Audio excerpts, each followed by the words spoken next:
Yo, this is Chuck, and welcome to the How to Defeat Dudes video vlog.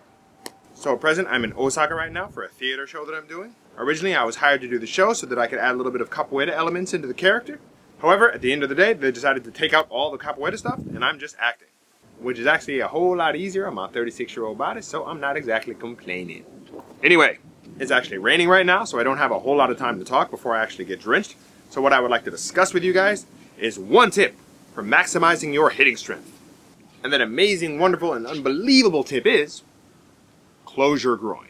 Now I know that may sound like the title of some kind of freaky-deaky action porno, but in reality the concept of closing your groin is something that I've found that applies to pretty much any kind of striking martial art. And if you look closely, you see it expressed in so many different ways, in so many different systems already. So anyway, let's take a look. Now you probably all like, Chuck, how can I go about the process of closing my groin too? I want my groin closed. And the answer is, chances are, to some degree, you already do. This is your groin. Just in case you don't know.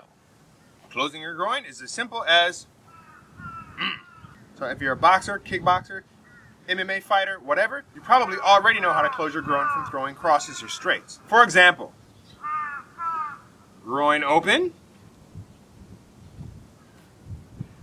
groin closed. Open, closed. Open, closed. Or for example, if you look at the beginning of Wing Chun forms, same idea. They start off the form 1, 2, so that your knees are pointed inward and this area is closed in, so that you got maximizing striking force when you're hitting forward. And for that matter, when you look at traditional karate, you see similar postures as well. You've got guys standing like this doing the whole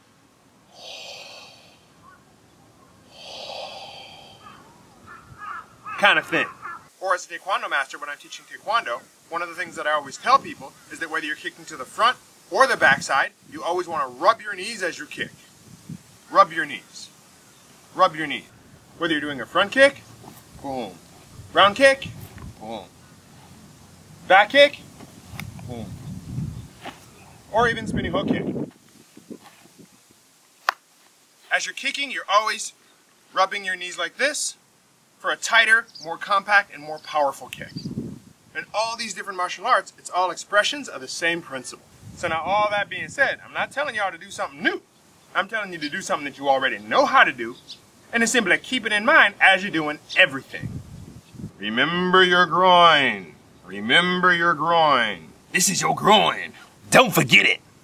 Now, to be sure, there are exceptions.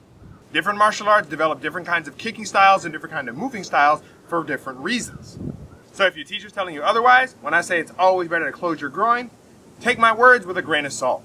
All that I am saying, dear friends, is that this is one of those generalizable principles that you could find a lot of different examples of in a lot of different martial arts, which means generally it's a good thing. So anyways guys, that's it for today. Unfortunately, my camera's about to run out of battery. I do want to make one more video along the same vein, offering 5 tips for maximizing your hitting power. And I'm hoping to film that one more or less as soon as I can recharge my camera. So hopefully that will be coming soon, if not immediately after this one. So stay tuned. Well, I think that music in the background is saying that the castle is closing, which means that Chuck's gotta go home. Thanks again for watching, and hope to see you next time.